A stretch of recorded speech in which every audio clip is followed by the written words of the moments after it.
வெள்ளை மாளிகை ஒரு அறிக்கையை வெளியிட்டிருக்கிறது. அமெரிக்க அதிபர் டொனால்ட் ட்ரம்பை மேற்கோள் காட்டி வெளியிட்டிருக்கக்கூடிய அறிக்கைகளில் காசாவில் இருக்கக்கூடிய ஒவ்வொரு பணைய கைதியும் விடுதலை செய்யப்படுகிற வரைக்கும் இந்த யுத்தத்தை நிறுத்துவது தொடர்பாக அமெரிக்க அதிபர் அழுத்தம் கொடுப்பார் என்கிறது வெள்ளை மாளிகையுடைய அறிக்கை. அவங்களை பொறுத்தவரையில் காசாவில் இருக்கிற இஸ்ரேலுடைய பணைய கைதிகளை மீட்டுக் கொள்ளணும், அதுதான் அவங்களோட தேவையை தவிர அந்த பணைய கைதிகள் 50 பேரை எடுத்துக்கிறதுக்காக காசாவுக்குள்ள 77,000 பேர் கொல்லப்பட்டாலும் அவர்களுக்கு கவலை இல்லை. ஏன்னா அவங்களுக்கு காசாவினுடைய மக்களை அவர்கள் மக்களாக பார்க்கவே இல்லை, ஏன் மனிதர்களாக அவங்க பார்க்கவே இல்லை. அதனால தான் இவ்வளவு அழிவுகளையும் அநியாயங்களையும் செய்து கொண்டிருக்கிறார்கள் என்பதையும் நாம் புரிந்து கொள்ள வேண்டிய நிலையில் இருக்கிறோம். இதே நேரத்தில் 10 நாட்களுக்குள்ளாக இன்றோடு 3வது இஸ்ரேலிய ஆக்கிரமிப்பு இராணுவத்தை சேர்ந்த சிப்பாய் தற்கொலை செய்து கொண்டிருக்கிறான் என்கிற செய்திகள் இன்றைக்கு வெளியாகி இருக்கிறது. காசாவுக்குள்ள என்ன பண்றாங்கன்னா பாலஸ்தீன விடுதலை அமைப்பு சுட்டுக் கொள்றது 2வது, அவங்கள சுட்டுக்கிட்டு தற்கொலை பண்ணிக்கிறாங்க.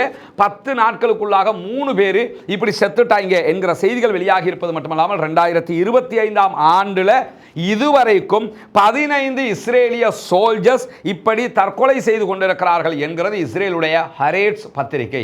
அதுலேயும் 2024ஆம் ஆண்டுல 21 பேர் இதே மாதிரி தற்கொலை பண்ணியிருக்கிறாங்க. இவங்களுக்கெல்லாம் காரணமாக இது சொல்லப்படுதுன்னு சொன்னா இவர்கள் உளவியல் ரீதியாக பாதிப்புக்குள்ளாகிறார்கள். நீண்ட நெடிய யுத்தமாக இருக்கிறது, இராணுவத்தினால தாக்கு பிடிக்க முடியல, எந்த நேரத்தில் நம்மளை எதிர்ப்பு படையாக இருக்கக்கூடிய பாலஸ்தீன விடுதலை அமைப்பு கொன்றுமோ என்கிற அச்சம் எப்பொழுதும் இருந்து கொண்டிருக்கிறது. கூட இருக்கிறவங்க சாகிறத அடிக்கடி பார்க்குறாங்க. இதனால அழுத்தம் அதிகரித்து எங்களுக்கு லீவு கேட்குறாங்க, ரிசர்வ் பட வேற லீவு கேட்குறாங்க, லீவும் கிடைக்க மாட்டேங்குது.